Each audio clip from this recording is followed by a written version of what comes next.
సక్సెస్ని అందరూ చూస్తారు, కానీ ఆ సక్సెస్ కోసం జరిగే జర్నీని చాలా తక్కువ మంది చూస్తారు.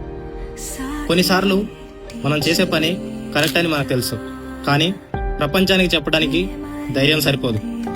ప్రతిరోజు మనం సోషల్ మీడియాలో సక్సెస్ఫుల్ బిజినెస్ని చూస్తున్నాం, కానీ ఆ సక్సెస్ వెనక ఉన్న జర్నీని చూద్దాం.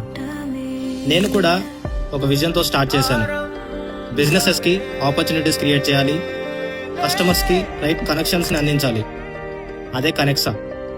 ప్రతిరోజు కొత్త బిజినెస్ని కలుస్తున్నాం, ప్రతిరోజు కొత్త ఎక్స్పీరియన్స్ని నేర్చుకుంటున్నాం. ఎందుకంటే పెద్ద డ్రీమ్స్కి షార్ట్ కట్ ఉండదు. ఒక కనెక్షన్తో స్టార్ట్ అయ్యే ఆపర్చునిటీ, ఒక ఆపర్చునిటీతో స్టార్ట్ అయ్యే ఆ గ్రోత్, అదే కనెక్సా విజన్. ఇప్పుడు స్టార్ట్ అయింది కాదు, ఇప్పుడు ఆగిపోదు కూడా. జర్నీ కంటిన్యూ అవుతుంది, step by step, connection by connection, opportunity by opportunity. This is కనెక్సా.